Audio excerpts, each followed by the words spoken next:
দেখতে দেখতে তো রমজান মাস চলে গেল। আজকে ইফতারিতে কি কি বানালাম তাই আপনাদের সাথে শেয়ার করব। আল্লাহ যেমন আমাদের উপর রোজা ফরজ করে দেয়, আমরা ভাজা পোড়াটা আমাদের শরীরের জন্য ফরজ করে নিই। কাল মুরগির পেটের ভিতরে একটা ডিম পেয়েছিলাম, ওটা আজকে ভাজি করব। অনেকদিন তো লেবুর শরবত, ট্যাং দিয়ে শরবত করা হলো, আজকে বানানো হবে বেলের শরবত। আমি না, আপনাদের ভাই আজকে বানিয়ে খাওয়াবে। ইফতারের একটু আগে কাজ থেকে আসার সময় রাস্তার পাশে দেখতে পেল একজন পাকা 3টা বেল নিয়ে বসে আছে। দেখে উনি সাথে সাথে কিনে নিয়ে আসছেন, কারণ ওনার বেলের শরবত খেতে খুবই পছন্দ করে। আমার কাছে একদম ভালো লাগে না। আপনারা কে কে পছন্দ করেন কমেন্টে জানিয়েন। গাছ পাকা বেল ছিল, খেতে অনেক মজা। আমি তো এমনিতেই খেতে পছন্দ করি। উনি ওনার বেল দিয়ে শরবত করে নিক, আর আমারটা আমি রেখে দিয়েছি, ইফতারির পরে তারপরে ভেঙে খাবো। আপনাদের ভাইয়া আবার বিভিন্ন ধরনের শরবত অনেক ভালো বানাতে পারে। এখানে ইসুপগুলের বসি দিয়ে দিয়েছে, সাথে কিছুটা ট্যাংও দিয়েছে, চিনিও দিল। উনি এই দিক দিয়ে শরবতটা বানাক। কাল সন্ধ্যাবেলা লাল একটা পোল্ট্রি মুরগি নিয়ে আসছিল, ওটার পেটের ভিতরে এই ডিমটা পেয়েছিলাম। ডিমটা দেখে তো আমি খুবই খুশি হয়েছি। আরো অনেকগুলো ডিম হয়েছিল, সেগুলো ছোট ছোট। আর এই ডিমের উপরটা কতটা নরম। আজকে সবজি খিচুড়ি করব, তার সাথে ডিম ভাজা। পুরো রোজা জুড়ে তো অনেক ভাজাভুজি খাওয়া হলো। রোজা তো প্রায় শেষের দিকে, আর মাত্র কয়েকটা রোজা রয়েছে, তাই ভাবলাম অন্য কিছু তৈরি করি। সবজি খিচুড়ি আবার আমার খালি খেতে ভালো লাগে না, কিছু ভাজা হলে অনেকটা ভালো হয়। খিচুড়িটা নরম করে করব, যেটাকে লেটা খিচুড়ি বলে। এই খিচুড়ির সাথে ডিম ভাজা হলে অনেক ভালো হয়। রোজার মাসে আসলে ভাজা পুরো আমাদের জন্য ফরজ করে নেই। যতই ভাবি আমাদের শরীরের জন্য ক্ষতি, কিন্তু মনকে তো আর বোঝানো যায় না। আর ছানামুড়ি না হলে তো আমার কাছে ইফতারিটা মনে হয় ইফতারি করেই নেই। ছানামুড়ি না খেলে ইফতারি করার পর মনে হয় কিছু একটা খালি খালি লাগছে।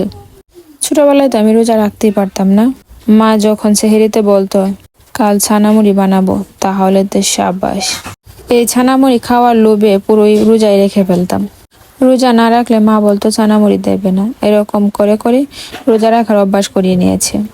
ইফতারি বানাচ্ছি, তার সাথে সেহরি রান্নাও করে নিলাম। একেবারে সব রান্না করতে আমার বেশি ভালো লাগে। সেহরির সময় উঠে শুধু গরম করে নিব।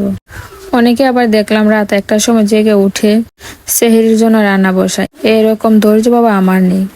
সারাদিন সহ বিকেলবেলা এত সময় পড়ে থাকে, এ সময় অনেক কিছু রান্না করা যায়, আবার সেহরির সময় উঠে রান্না করতে হবে কেন? আর আরেকটা কথা, ফেসবুক আবার ডিম ভাজার ভিডিও অনেক বেশি পছন্দ করে। এটা কি আপনারা খেয়াল করেছেন? অনেকে শুধু ডিম ভাজার ভিডিও দিয়ে দিয়ে মিলিয়ন মিলিয়ন ভিউজ কামিয়ে ফেলেছে। আর আমার পেজে যে কোনো জিনিস ভাজা করো না কেন আর আস্থা রাখো নাই কেন, ভিউজ কখনো আসবে না। আপনাদের সাথে কথা বলতে বলতে একদিক দিয়ে শরবত বানিয়ে নিয়েছে আপনাদের ভাইয়া।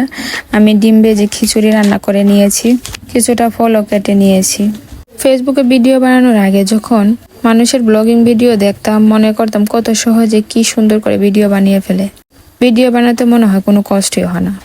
নিজে এখন কন্টেন্ট ক্রিয়েটর হয়ে বুঝতে পারছি, ভিডিও ফুটেজ নেওয়া, এডিটিং করা, ভয়েস ওভার দেওয়া কতটা সময়ের ব্যাপার, তারপর একটা ভিডিও রেডি হয়। খিচুড়ি রান্না করার সময় কিন্তু ক্যামেরা চালু করেছিলাম, কিন্তু যখন এডিটিং এর সময় আসলো, খিচুড়ি রান্না করার সময় ক্যামেরা চালু করেছি কিন্তু ভিডিও রেকর্ড অন করি নাই। কিন্তু অন্যান্য ভিডিওর থেকে ব্লগিং বিষয়টা অনেকটা সহজ, এটা আমি বলতে পারি। যারা আমার মতো ছোটখাটো ভিডিও করতে পছন্দ করো, ফেসবুক থেকে ঘরে বসে কিছু ইনকাম করতে চাও, তারা আর দেরি করো না, লেগে পড়ো। আস্তে আস্তে কাজ করো, অবশ্যই একদিন সাকসেস আসবে। অন্যান্য বড় ক্রিয়েটাররা দেখতে পাও না, তারা এমন করেই একদিন আপনারা আমার মতো শূন্য থেকে শুরু করেছিল। আপনাদের সাথে কথা বলতে বলতে ইফতারের টাইম হয়ে গেল, আজানও দিয়ে দিয়েছে। আজকে খিচুড়ি, বেলের শরবত আর কিছুটা ফল কেটে নিয়েছিলাম। এটাই আলহামদুলিল্লাহ অনেক ভালো ইফতার করেছি। আল্লাহর কাছে অনেক অনেক শুকরিয়া। আল্লাহ আমার রিজিকে অনেক ভালো কিছু রেখেছে। সবাই আমার জন্য দোয়া করবেন, সবাই অনেক ভালো থাকবেন। এই রমজান মাসে আশেপাশে মানুষকে আপনার সামর্থ্য অনুযায়ী মানুষকে দান করবেন। আসসালামু আলাইকুম।